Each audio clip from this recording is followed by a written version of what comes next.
안녕하십니까 성도 여러분, 지난밤도 평안하셨습니까? 유튜브 생중계를 통한 새벽 기도에 함께 하신 여러분 모두를 환영합니다. 저는 뉴욕 퀸즈교회를 섬기는 문인정이라고 합니다. 오늘은 5월 18일 2022년 제2기 8과 넷째 날 교과책 114쪽에 이삭을 위한 아내라는 내용을 함께 묵상하겠습니다. 말씀 묵상에 앞서서 다 함께 잠시 머리 숙여 기도하겠습니다. 하늘에 계신 저희들의 아버지 하나님, 또 하루의 생명을 우리에게 선물로 허락하여 주셔서 진심으로 감사드립니다. 이제 시작하는 이 첫 시간 아버지 하나님께 머리 숙여 기도하며 또 성령님의 인도하심을 구하겠습니다. 이 시간 우리 마음속에 살아계신 하나님의 음성을 친히 들려주시고 말씀 따라 살아가는 우리가 되도록 축복하여 주시옵소서. 예수 그리스도의 이름으로 간절히 기도드리옵나이다. 아멘. 어제 이어지는 창세기 24장은 사라가 죽은 후에 있었던 이삭의 결혼에 관한 이야기입니다. 23장은 죽음, 또 24장은 결혼. 과연 이 두 사건이 어떤 연관성을 가지고 나란히 배치되어 있는 것일까요? 먼저 창세기 24장 본문의 말씀을 제가 읽도록 하겠습니다. 그런데 분량이 너무 많기 때문에 일부만 제가 읽도록 하겠습니다. 1절부터의 말씀입니다. 아브라함이 나이 많아 늙었고 여호와께서 그의 범사에 복을 주셨더라. 아브라함이 자기 집 모든 소유를 맡은 늙은 종에게 이르되 청컨대 내 손을 내 환도뼈 밑에 넣으라. 내가 너로 하늘의 하나님 땅의 하나님이신 여호와를 가리켜 맹세하게 하노니 너는 나의 거하는 이 지방 가나안 족속의 딸 중에서 내 아들을 위하여 아내를 택하지 말고 내 고향 내 족속에게로 가서 내 아들 이삭을 위하여 아내를 택하라. 종이 가로되 여자가 나를 쫓아 이 땅으로 오고자 아니하거든 내가 주인의 아들을 주인의 나오신 땅으로 인도하여 돌아가리이까. 아브라함이 그에게 이르되 삼가 내 아들을 그리로 데리고 돌아가지 말라. 하늘의 하나님 여호와께서 나를 내 아버지 집과 내 본토에서 떠나게 하시고 내게 말씀하시며 내게 맹세하여 이르시기를 이 땅을 내 씨에게 주리라 하셨으니 그가 그 사자를 너의 앞서 보내실지라. 네가 거기서 내 아들을 위하여 아내를 택할지니라.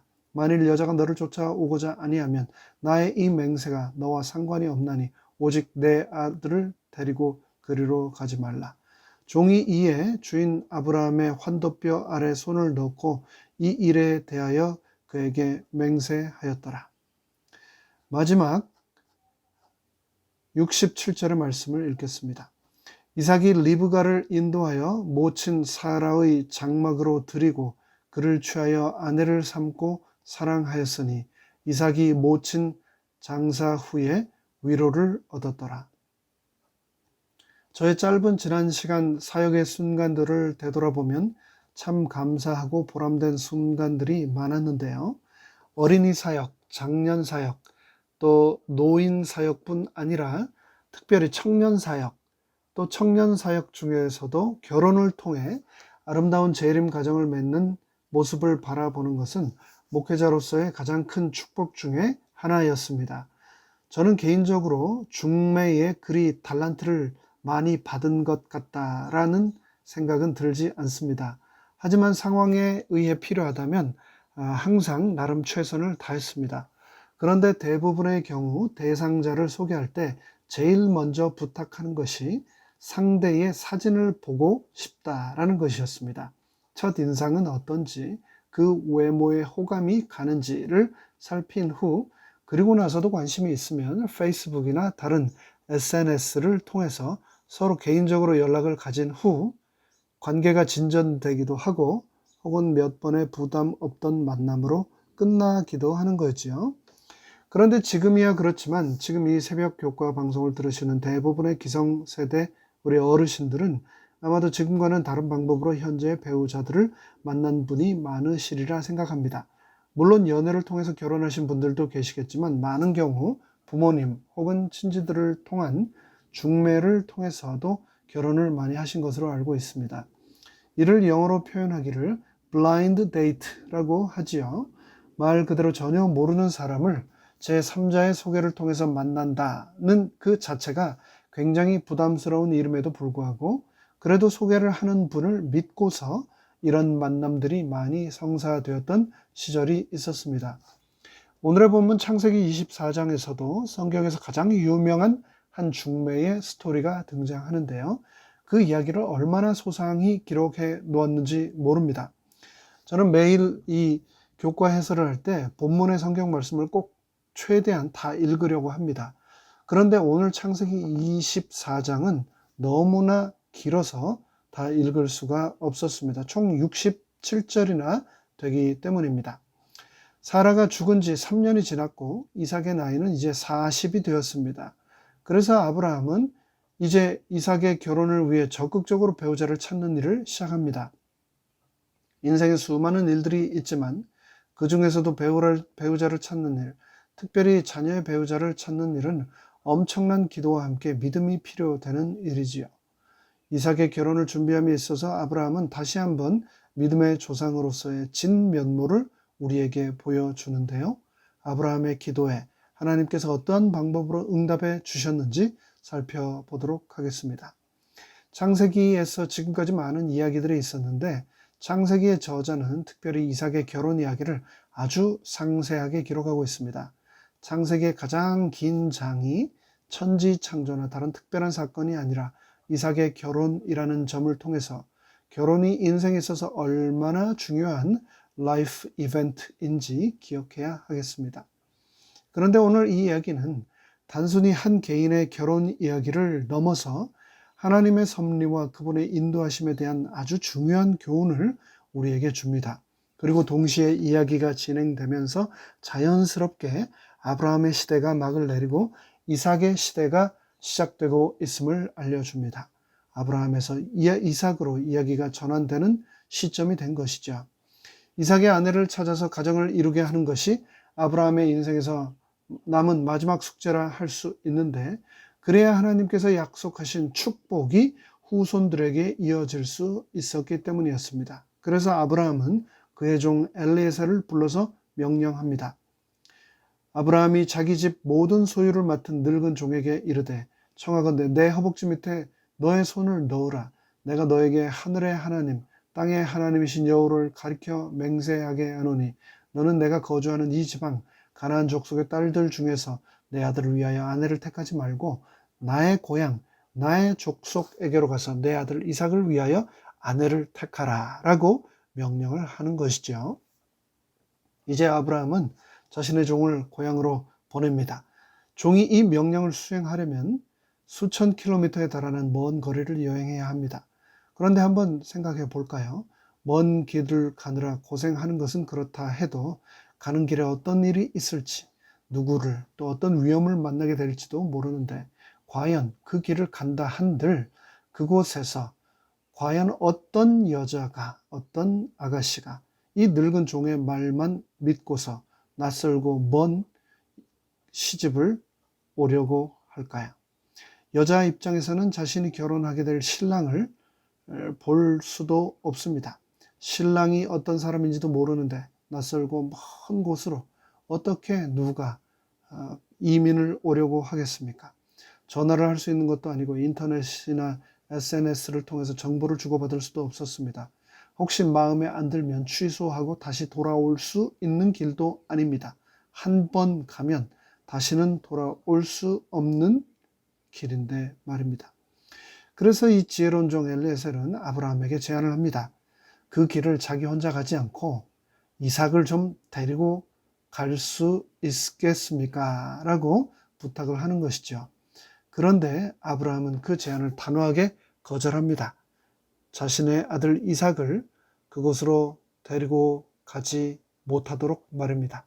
그리고 아브라함은 말하기를 하나님의 사자가 너보다 앞서 분명히 그 길을 가셔서 아들 이삭을 위한 아내를 준비하실 것이다 라고 말합니다. 아브라함은 하나님의 약속을 굳게 믿었습니다. 자기가 딛고 서 있는 가나안 땅을 이삭을 통하여 하늘의 별과 같이 바다의 모래같이 땅의 수많은 민족을 이루겠다고 하나님께서 하셨던 그 약속을 기억하고 하나님께서는 모든 것을 자신의 종이 가는 그 길에 앞서서 예비하시고 준비해 놓으셨을 것을 아브라함은 믿었던 것입니다. 인생을 살아가면서 때로는 원하는 결과를 얻기 위해서 수단과 방법을 동원해 인간적인 도모를 꾀하는 것이 지혜로운 것처럼 보일 때도 있습니다. 또 그 외에는 방법이 없는 것처럼 느껴질 때도 있습니다. 하지만 아브라함은 이미 자신의 지난 삶을 통하여 하나님의 약속을 신뢰하는 것이 얼마나 중요한지, 그리고 인간적인 수단과 방법들이 훗날 어떤 결과를 가져다 주는지 하갈을 통해 얻은 이스마엘과의 삶을 통하여 충분히 경험하였습니다. 아브라함은 더 이상 어떻게 해서든 수단과 방법을 가리지 않고 이삭을 결혼하게 해달라고 매달리지 않았습니다. 대신 그는 하나님의 약속을 더욱 신뢰하기로 결심했습니다. 우리는 많은 경우에 이런 상황에 직면하게 될 때 그릇된 선택을 하곤 하는데요. 하나님의 약속을 신뢰하며 그 안에서 방법을 찾기보다 현실적인 문제를 피할 수 있는 타협안을 찾는 경우가 얼마나 많았던지요. 다들 그렇게 하면서도 잘만 살던데요? 왜 굳이 꼭 그렇게 해야만 합니까? 라고 스스로 질문할 수도 있습니다. 그리고 그렇게 하지 않으면 나만 손해 볼 것 같은 느낌도 듭니다. 그렇게 유별나게 하지 않아도 적당히 하나님 믿는 사람들도 잘 살던데, 그것이 더 지혜롭게 느껴지던데 왜 굳이 우리는 그분의 신실하심과 그분의 약속만을 끝까지 신뢰해야 할까요? 오늘의 본문 창세기 24장을 통해서 펼쳐지는 이삭의 결혼 이야기를 통해서 이에 대한 분명한 해답을 우리는 얻게 됩니다. 7절에서 아브라함이 말했지요. 그가 그 사자를 너보다도 앞서서 반드시 보내실 것이라고 말입니다. 네, 그렇습니다. 우리가 어떤 일을 선택할 때 고민해야 할 것은 그 결과를 받지 못할까 의심하며 염려하는 것이 아니라 하나님이 말씀하신 방법에 다른 수단과 방법이 혹시 있지는 않을까 도모하는 것이 아니라 그것이 하나님이 명하신 일이냐, 그것이 하나님이 기뻐하시는 일이냐 하는 것입니다. 그것이 분명하다면 우리는 그분의 도우심과 인도하심을 확신하며 앞으로 나아가야 할 것입니다. 이제 엘리에셀은 주인 아브라함의 뜻을 따라 이삭의 신부를 찾기 위해 길을 나섭니다. 그리고 그곳에서 자신보다 앞서 가신 하나님의 사자의 행적을 경험합니다. 자신이 기도한 모든 내용이 즉시 응답되는 놀라운 기적을 체험합니다. 아름답고 정숙할 뿐 아니라 친절하고 부지런한 아브라함의 혈족, 동생 집안의 처자가 자신의 눈앞에 나타난 것입니다. 하나님 나라와 그분의 뜻을 이루는 가장 우선순위에 있는 일을 위해 그렇다면 나는 과연 얼마나 하나님의 뜻을 행하며 지난 시간 살아왔는가? 이 질문에 대해서 하나님을 신뢰함으로 내 삶을 통해서 성실하게 대답해 나간다면 하나님의 인도하심은 내 삶 속에 자연스럽게 언제나 동행하실 것입니다. 잠언 3장 6절 말씀에 보면 우리 인생길을 하나님께서 친히 지도하신다고 말씀하셨습니다. 그런데 거기에 한 가지 조건이 있습니다. 잠언 3장 5절로 6절은 다음과 같이 말씀하십니다. 너는 마음을 다하여 여호와를 신뢰하고 너의 명철을 의지하지 말라. 너는 범사의 그를 인정하라. 그리하면 너의 길을 아버지 하나님께서 인도하시고 지도하시고 축복하시리라고 약속하셨습니다. 우리가 하나님을 신뢰함으로 그분의 뜻에 순종할 때에 그분은 우리 앞서 행하시고 우리를 반드시 인도하실 것입니다. 오늘 하루도 하나님의 신실하심을 굳게 붙들고 살아가는 우리 모두 되시기를 간절히 바랍니다. 다 함께 머리 숙여 기도하겠습니다. 하늘에 계신 저희들의 아버지 하나님, 나의 인생이라고, 내 선택이라고 그동안 얼마나 내 이기심과 내 명철에 의지하여 그릇된 선택들을 하면서 살아왔는지 이 아침 다시금 되돌아보며 회개와 반성을 하게 됩니다. 아버지 하나님, 앞으로는 아브라함이 그랬던 것처럼 마음을 다하여 여호와를 늘 신뢰하고 나의 명철을 의지하지 말고 범사의 아버지 하나님을 인정함으로 내 길을 아버지 하나님께서 이끌어 나가시도록 나의 모든 선택을 아버지 하나님께 온전히 드리는 삶을 살아가도록 은혜 베풀어 주시옵소서. 그러므로 하나님께서 예비하신 아내를 이삭에게 줄 수 있었던 아브라함처럼, 그가 받았던 축복처럼 내 삶도 축복으로 가득 찬 삶을 살게 인도하여 주시옵소서. 예수 그리스도의 이름으로 간절히 축원하옵나이다. 아멘.